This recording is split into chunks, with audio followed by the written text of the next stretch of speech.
আমি একজন গর্বিত ভারতবাসী, কিন্তু আমার গোত্র কি? আমি একজন ডাক্তার। আমি যে জিনিসগুলো প্রধানমন্ত্রীর কাছে চাইব সেটা তিনটে বিষয় থাকবে। অবশ্যই যেহেতু আমি ডাক্তার, স্বাস্থ্য আমার সময় নেবে, হয়তো 5 থেকে 7 মিনিট। তারপরে শিক্ষা, তারপরে আনএমপ্লয়মেন্টের কী করে মোকাবিলা করা যায়। এটা ডাক্তার হিসেবে আমার বক্তব্য নয়, একটা সাধারণ সিটিজেন হিসাবে প্রত্যেক মানুষের কাছে পৌঁছানো দরকার। আমরা ভারতীয়রা অনেক এগিয়ে গেছি, হ্যাঁ, আমাদের মিলিটারি পাওয়ার, আমরা জিডিপিতে অনেক এগিয়েছি, কিন্তু অ্যাট দ্য সেম টাইম এটা কি জানেন যে ইনফ্যান্ট মর্টালিটি রেট অর্থাৎ শিশু মৃত্যুর হার, মেটারনাল মর্টালিটি রেট, মায়েদের মৃত্যুর হার প্রেগন্যান্সির সময়, এবং 5 বছরের তলায় বাচ্চাদের মৃত্যু হার আমাদের দেশে বেশ কিছু রাজ্যে আফ্রিকার চেয়েও বেশি। সুতরাং আমরা হয়তো একটা দিক থেকে এগিয়ে গেছি, কিন্তু আমরা খুব নেগলেক্ট করছি একটা জায়গাকে, সেটা সবার খুব দরকার, সেটা হচ্ছে স্বাস্থ্য। এবারে 7ই এপ্রিল ছিল ওয়ার্ল্ড হেলথ ডে। তাতে আমাদের স্লোগান ছিল মাই হেলথ মাই রাইট, অর্থাৎ সবার জন্য স্বাস্থ্য। এই ব্যাপারটা স্লোগানেই শুধু রয়েছে আমাদের দেশে। আমরা স্বাস্থ্যের পরিকাঠামো যেটা পাই সেটা শহর কেন্দ্রিক। গ্রামে কোয়ালিটি ট্রিটমেন্ট, আমি আবার একটা কথা বলছি, হয়তো ট্রিটমেন্ট সেন্টার রয়েছে, কোয়ালিটি ট্রিটমেন্ট ডিস্ট্যান্ট পেরিফেরাল জোনে কিন্তু আমরা পৌঁছে দিতে পারিনি। এটা আমাদের ব্যর্থতা। স্বাধীনতা 76 বছর পরেও আমাদের দেশে এই 23/3/2024 আমাদের জানানো হয়েছে মন্ত্রকের তরফ থেকে 46 লাখ শিশু আন্ডারনারিশড। এবং এই স্বাস্থ্যটাকে যদি আমাদের এগোতে হয় তাহলে কিন্তু সরকারকেই পদক্ষেপ নিতে হবে, কারণ মুষ্টিমেয় কিছু লোকই বেসরকারি জায়গায় কোয়ালিটি ট্রিটমেন্ট অ্যাফোর্ড করতে পারবে। তার জন্য কি চাই?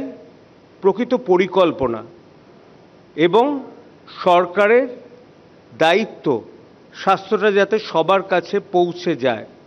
গভর্নমেন্ট মেডিকেল কলেজ অনেক হয়েছে, কিন্তু আমরা কোয়ান্টিটির দিকে তাকিয়েছি, কোয়ালিটির দিকে কি একবারও তাকিয়েছি? যে ডাক্তাররা নূতন হচ্ছেন সেই জায়গাটার ফ্যাকাল্টি কীরকম? আমাদের প্রচুর বেসরকারি মেডিকেল কলেজ গড়ে উঠছে এবং তাকে প্রমোট করা হচ্ছে।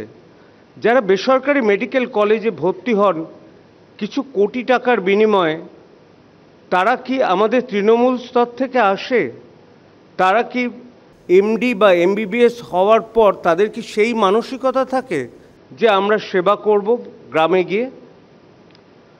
আমাকে না প্রতিদিন একটা কথাই ফেস করতে হয় পেশেন্টদের কাছ থেকে, ডাক্তারবাবু যদি একটু টোটাল বিলটা কম করা যেত। আমার খুব বাজে লাগে, কারণ ডাক্তার হিসেবে আমাদের বলার ক্ষমতা খুব কম। আমি যদি আমার টোটাল ফিজ মকুব করে দিই সেটা ভগ্নাংশ হিসেবেও দাঁড়াবে না। তা আমার কিছু বক্তব্য আছে কিভাবে আমরা ওষুধের দাম কমাতে পারি। যদি প্রধানমন্ত্রীর কাছে শোভনবাবু পৌঁছে দিতে পারেন খুব ভালো হয়, এটা খুব প্র্যাকটিক্যাল ব্যাপার। ধরুন আপনি অসুস্থ হলেন, আপনি হসপিটালে ভর্তি হলেন, আপনাকে যে ওষুধগুলো দেওয়া হলো তার কিন্তু জিএসটি লাগে না, সার্জিক্যাল গুডসের জিএসটি লাগে না, কিন্তু আপনি ছাড়া পেলেন। আপনারা জানেন ভারতবর্ষে সবচেয়ে বেশি ডায়াবেটিক পেশেন্ট আছে, ব্লাড প্রেশারের পেশেন্ট আছে। তারা ক্রনিক্যালি ওষুধ খাচ্ছে এবং ওষুধের দাম ক্রমশ বেড়ে যাচ্ছে। তার কারণ একটা, কিন্তু ওষুধে মোটামুটি 12% জিএসটি আছে, কিছু কিছু ওষুধে 5% জিএসটি। যে মুহূর্তে আপনি হসপিটাল থেকে ছাড়া পেলেন, ওষুধ কিনতে গেলেন, আপনাকে 12% জিএসটি দিতে হবে। তার হাফ সেন্ট্রাল গভর্নমেন্ট পায়, হাফ স্টেট গভর্নমেন্ট পায়। আমি সরকারকে অনুরোধ করব ওষুধের থেকে জিএসটি তুলে নিন। দ্বিতীয়, আমাকে একটা প্রশ্ন লোকেরা সবসময় প্রশ্ন করে যে ডাক্তারবাবু, ন্যায্য মূল্যের দোকান থেকে কি আমি ওষুধ কিনতে পারি? অনেক তো সস্তার, 80% কম দামে পাই। এখানে আমি বলতে চাই যে সরকার যেন কোয়ালিটি কন্ট্রোলের দিকে নজর দেয়। আমাদের কোয়ালিটি কন্ট্রোল টিম অনেক মজবুত করতে হবে, যা আছে তাতে হবে না। তার কারণ 150 কোটি ভারতীয়র তাদের যে ওষুধের যে ডিম্যান্ড, আর আমরা ন্যায্য মূল্যের দোকানে যে ওষুধগুলো পাই সেটা কি সত্যি ভালো ওষুধ, বা ব্র্যান্ডেড ওষুধগুলো সেগুলো কি ভালো? প্রত্যেকটা স্টেপে ম্যানুফ্যাকচারিং থেকে যখন আমরা পেশেন্টের কাছে পৌঁছচ্ছে, প্রতিটা স্টেপে কোয়ালিটি কন্ট্রোল অ্যাসিওর করতে হবে। তবেই আমরা ডাক্তাররা কিন্তু লিখতে পারবো, জোর করে চাপিয়ে দেবেন না। আরেকটা, হেলথ যেটা আমাদের রাইট হেলথ, সে সম্পর্কে একটা কথা বলা হয়েছিল, কোয়ালিটি ট্রিটমেন্ট চাই। এই কোয়ালিটি ট্রিটমেন্ট কিন্তু আধুনিক অ্যালোপ্যাথি ট্রিটমেন্টেই সম্ভব। যদিও আমাদের দেশে চরক সুশ্রুত বহুদিন আগেকার, কিন্তু সে নিয়ে আমাদের গবেষণা চলছে। আয়ুর্বেদিক শাস্ত্রে অনেক কিছু ওষুধ আছে আমরা জানি, কিন্তু তার জন্য কি দরকার জানেন? একটু খটোমটো লাগবে কথাটা শুনতে, double blind placebo control study. অর্থাৎ সেই আয়ুর্বেদিক ওষুধটা অ্যালোপ্যাথি ওষুধের মতো সমান কাজ করছে, তার সাইড এফেক্ট আছে কি না। হলে আননেসেসারি আপনারা যদি আয়ুর্বেদকে প্রমোশন করেন, আয়ুষ ডিপার্টমেন্ট নিয়ে আসেন, সেই বাবা রামদেব ঘটতে কিন্তু দ্বিতীয়বার বেশি সময় লাগবে না। সুতরাং quality treatment at affordable price করতে গেলে গভর্নমেন্টকে এগিয়ে আসতে হবে, কর্পোরেট সেক্টরের উপর ছেড়ে দিলে চলবে না। সেম একই ব্যাপার কিন্তু মেডিকেল এডুকেশনের ক্ষেত্রে। আমাদের যা ডাক্তার দরকার তার শতাংশও নেই। মেডিকেল এডুকেশন করতে গেলে আমাদের চারিদিকে শুধুমাত্র ডাক্তার বাড়ালে চলবে না, প্যারামেডিক্যাল স্টাফ বাড়াতে হবে এবং তাদের ট্রেনিং দিতে হবে। সেই ইনফ্রাস্ট্রাকচার আমাদের গড়ে তুলতে হবে। আমি উল্টো দিকে দেখতে পাচ্ছি, চারিদিকে গজিয়ে উঠেছে প্রাইভেট মেডিকেল কলেজ, যেখানে ভর্তি হতে গেলে কোটি কোটি টাকা লাগে এবং তাদের মান পড়ানোর খুব কোশ্চেনেবল। সুতরাং আমি কিন্তু এই ব্যাপারটা করতে চাই, বলতে চাই। আরেকটা অদ্ভুত ব্যাপার, আপনাদের বাড়িতে আপনারা কেউ কিনতে গেছেন, একটা তুলো কিনুন তো, সাধারণ তুলো, 400 গ্রাম একটা তুলো সবারই লাগতে পারে। 400 গ্রাম তুলো আপনার দাম কত জানেন? 300 টাকার কাছাকাছি। আর এটা এমআরপি, কিন্তু যে বিক্রি করে সে কিন্তু 95 টাকায় পায়। আমরা কি এটা করতে পারি না সরকারের তরফ থেকে, যে এমআরপিটা ওই 300-র বদলে 150 করা? তাতে তার লাভটাও রইল আর সাধারণ মানুষ বঞ্চিত হলো না। আরেকটা, নিশ্চয়ই বৃদ্ধ মা বাবা আছে, তাদের অনেক সময় হাগিস লাগে, মলিশিট লাগে। এখানেও কিন্তু একটা ডায়াপারের দাম, 10টা ডায়াপারের দাম 600 টাকা, কিন্তু যারা এটা বিক্রি করেন তারা 250 টাকায় পান, প্লাস 12% জিএসটি। সুতরাং এই ব্যাপারটা আপনারা বেসিক ব্যাপারটা ভাবুন না। আমরা কতদূর এগিয়েছি তার পরিমাপ তো আমাদের স্বাস্থ্যের ক্ষেত্রে হবে।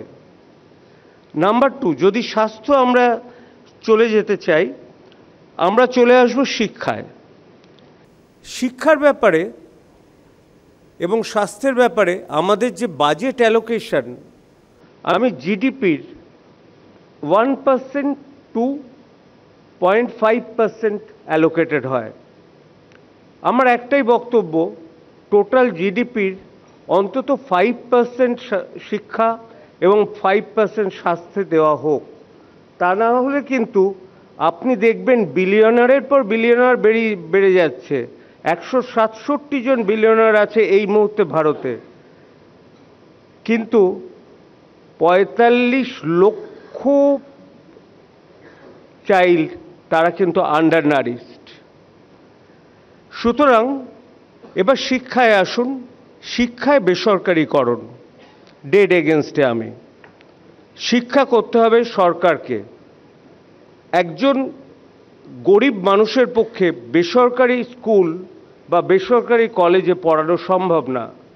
আনফর্চুনেটলি এটা আমাদের রাজ্যে হয়েছে, 8,000-এর উপর স্কুল বন্ধ হয়ে গেছে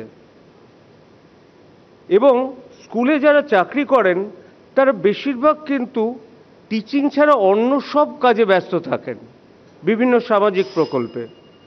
সুতরাং টিচিং ব্যাপারটাও কিন্তু সরকারের হাতে নিতে হবে, সেই জন্য আমাদের বাজেট বরাদ্দ বাড়াতে হবে।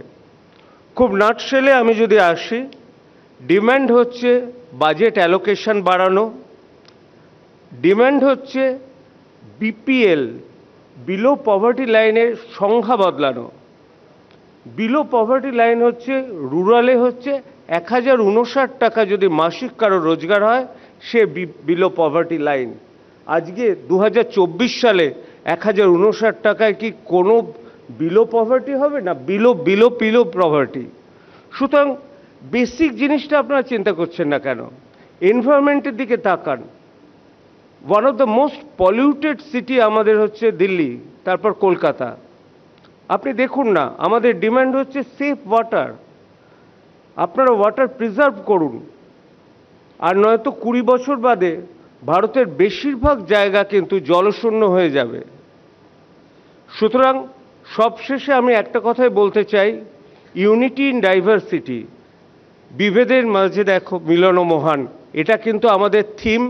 এই জিনিসটা আমাদের চলবে এবং government to be governed by constitution.